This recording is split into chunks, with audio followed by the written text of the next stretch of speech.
All right.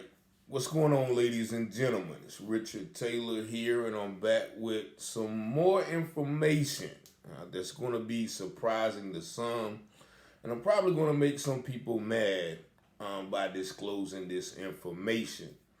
However, there is more evidence and more numbers and more money that has been misspent by the Goldsboro past leadership, and to be specific, the current city manager, Mr. Tim Salmon. Apparently, during the COVID, now everybody remembers COVID that started at the beginning of 2020 and lasted till about the end of 2022 or thereof. Some people think we still, or say we still in a pandemic, which everybody still has their opinion of. But nevertheless, there were some federal COVID funds that was allocated to the city of Goldsboro to help fight the spread of COVID or do certain things to help people in that time of distress or the time of emergency. So $250,000 was given to Goldsboro. Now, out of that $250,000, the state treasurer's auditing department, they have audited $90,000 worth of those purchases that occurred from, let me make sure I get you the numbers right. So they audited $90,000 worth of those purchases that occurred from November of 2020 to April of 2021, right? And so during that time period, 90,000 of that $250,000 was spent. Now, what the state auditors has found is that nearly 25% of that money, or $20,000 or $25,000, was spent in a wasteful or fraudulent manner. Now, there were several organizations or nonprofit organizations that were given a chance to handle some of these funds. Now, I'm not privy unto the amount that each organization was given. However, this article, once again by the Old New North, shout out to Ken Fine, it details some of the expenditures that a few of these nonprofit organizations, and one in particular, it details how these people spent this money on items that were in no way related to COVID fund relief or COVID relief for individual citizens, as their organization noted. Now, the man that you see on the thumbnail with Tim Salmon, because, I guess both of these guys may be at fault. But this man is Mr. Gregory Quick. Now, I don't know him personally, and I actually have just heard of his organization, the 3-in-1 Family Center. And that is a nonprofit organization that is run by Mr. Quick. Now, of course, I did some research on Mr. Quick's organization, and it was founded in 2003. And they have a very, very powerful mission statement. They want to help others through community services. Dedicates their effort to providing crucial services such as food, nutrition, and crisis management to those in need within the community. But also, it goes beyond that. They're focused on cultivating strong bonds and nurturing the community through their faith-based work. They embark on a journey of faith, service, and compassion enriching their own lives. Now that's that may, kind of corroborate what we're finna find out. Enriching their own lives and the lives of those they touch. Now, then I went through the Facebook page of Mr. Quick, and that's where I got the picture that you guys see. And all throughout the page, I can say that this organization has done a great work. And I actually know some individuals, some close family members who actually work with that organization. So if you've ever been by the Noose Prison or Cherry Hospital, and I think they were doing it on Mondays, I think. It was every Monday. You can pull up and they would have a whole line of food, groceries, vegetables, supplies, and you can go out there, no questions asked, whether you were, on your last leg or you just wanted to get some supplies to make it through the pandemic. And somebody told me about it, and I actually went out there for, some clients of mine who may have needed some of those items. So I can attest that this organization does do what they say they do in their mission statement. And with that being said, once again, I want to take my hat off to the organization, the founder, Mr. Quick.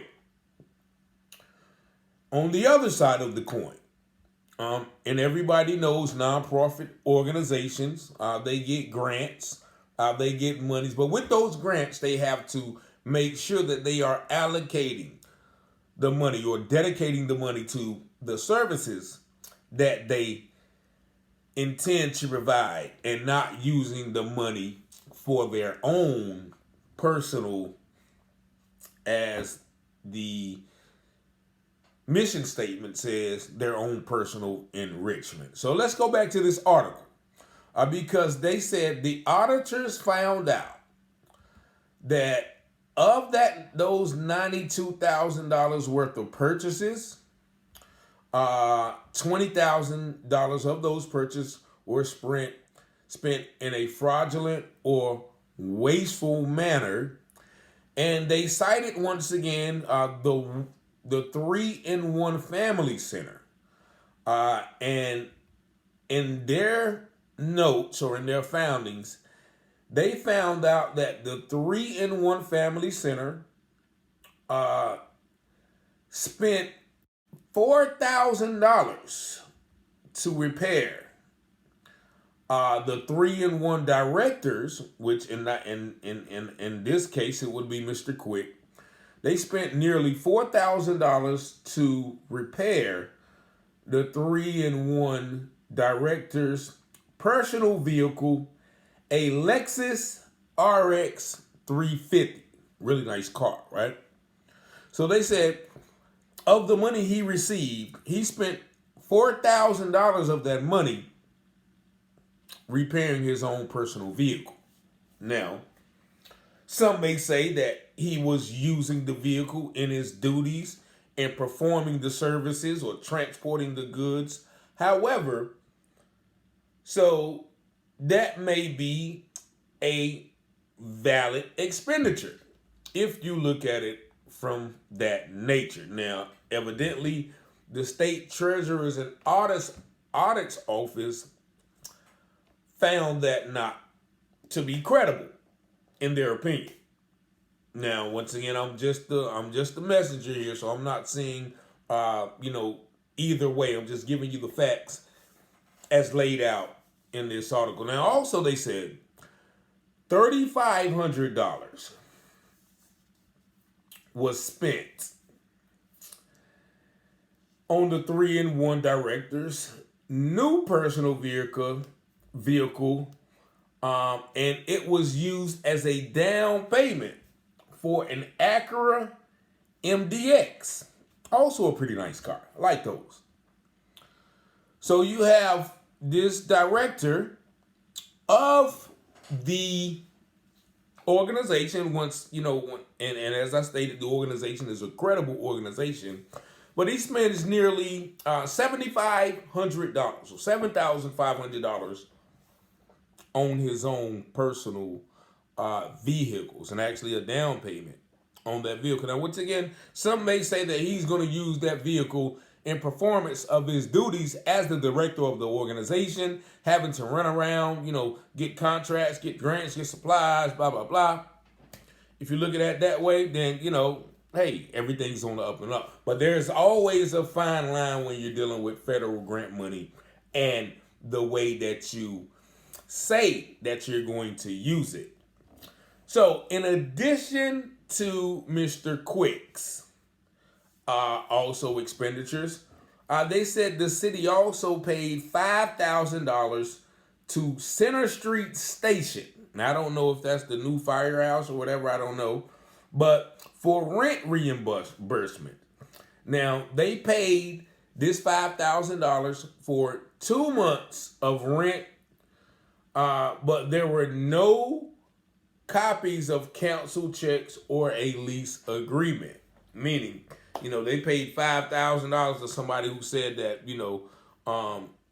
we rented this space, but there's no proof of anyone renting the space. Also, the city paid $2,000 to the Sleeper 180 Clothing LLC for rent reimbursement as well. So what they're alleging is that these companies are saying that, okay, well, we rented this space, but evidently we canceled the lease, or, we overpaid. So you guys owe us this money back. So that's another $9,000, because they also paid Old North State Hospitality Group for additional staffing for work performed, but there was no invoice or any kind of documentation that validated this work that was performed. Now, keep in mind, this is during COVID. So, of course, that time everybody was scrambling. Every dollar was probably, accounted for, for every household and every business. So that was a very tough time. So if the government is releasing federal funds, $250,000, and when the state auditor, and the only reason that they are auditing Goldsboro, because Goldsboro has been consistently late with filing their audits. And I spoke with a former member of the city government today, and this person explained to me, well, the reason why they're so late, because they are going back years, decades, trying to put this stuff in order, in which he characterized the way it used to be run was just a good old boy kind of network where there was no documentation in place and there was no evaluation. Like he gave the example, where the city manager's evaluation metric or rubrics was just okay, John, you did a great job. You've been doing a great job. And that was his evaluation. Now, under Tim Salmon, who is definitely under fire for things like this happening, they informed me that now he has this standard of measurement to keep up with, when before there was no standard. So it's almost like they're holding Mr. Salmon to a higher standard than it has never been held. But of course, there was no need to hold anybody to a standard, because apparently Goldsboro City leadership has been doing what they want with the funds and the monies for years and years, and nobody has come to check them except the state auditor, Mr. Dale Falwell, and his his cohorts up there in the state treasurer's office. So Tim Salmon was asked about, why he approved the above money for the 3-in-1 Family Center. Now, they said that he approved the money going to him. Now, once again, I don't know how much money that organization got. He approved that money against the recommendations of other department heads and I guess financial specialists, whatever the case may be. And so, they said even, one of, and this is in the article, one of them told Salmon at the time the purchases looks like a scam. So When asked why he approved the purchases or given these organizations that money, Salmon stated that we were in a state of an emergency and his job was to slow the spread of the virus. Now, he said that he believed that the 3-in-1 director, Mr. Greg Quick, was doing just that. And he also added, there's no telling how many lives he saved. Maybe he saved 0, maybe he saved many. Now,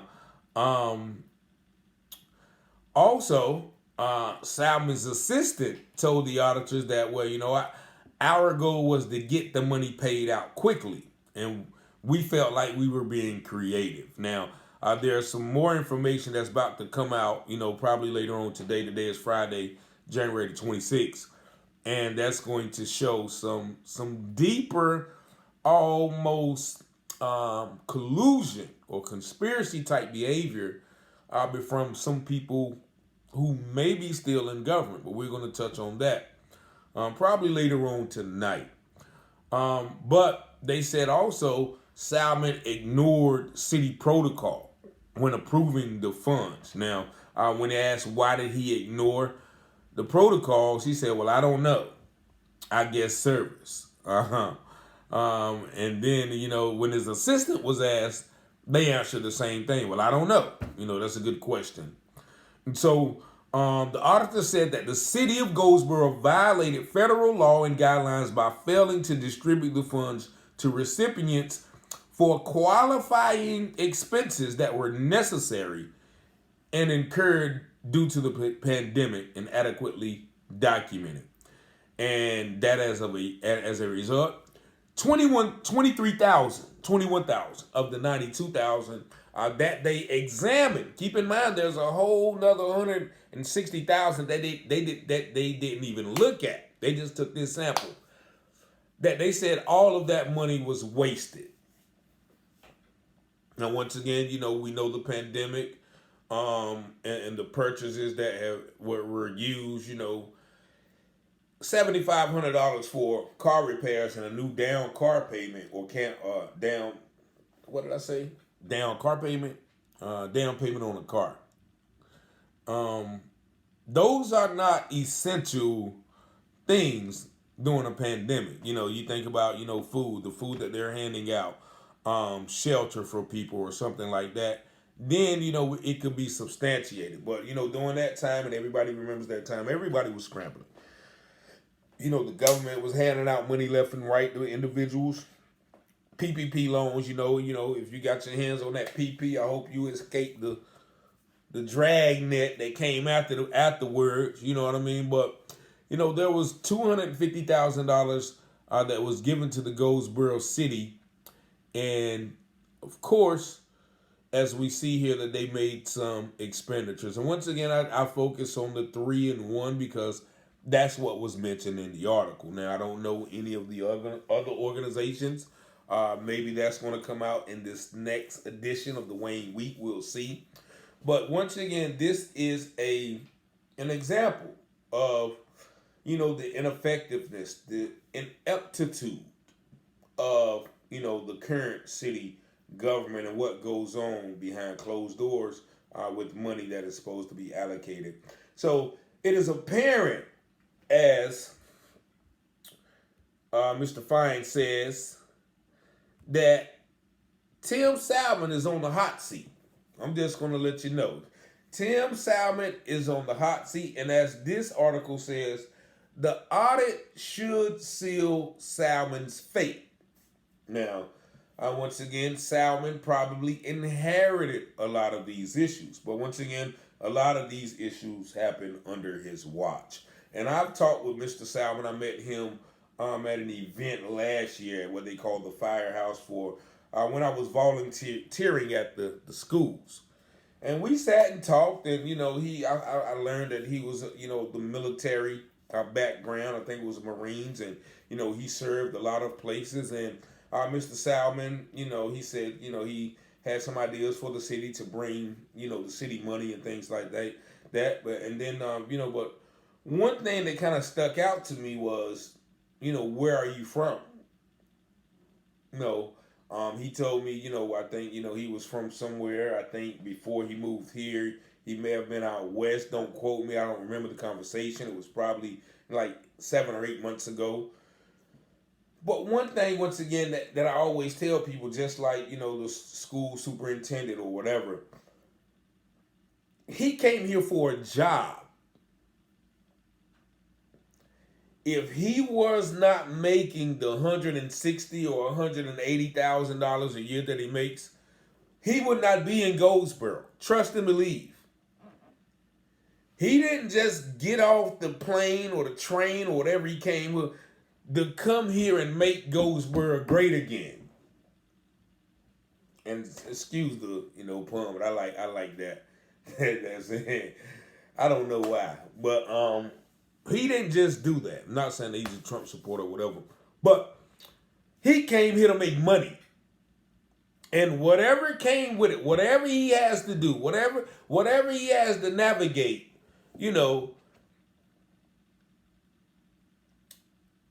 the state of Goldsboro is not his main objective. His main objective is getting that paycheck. Because you know what? If they said that they're going to stop paying him tomorrow, he's not going to be concerned about, the city's finances or how much the police are getting paid or the fire departments are in disarray and the roads are messed up. No. He's going to put on his application on Indeed, on ZipRecruiter, on whatever website, and he's going to go look for him another job and, to Hades with Goldsboro, right? So this is what I want people to understand. When people come for these positions, they're not coming for the greater good. Now, they may have good intentions to what they do, but they ain't coming for a paycheck.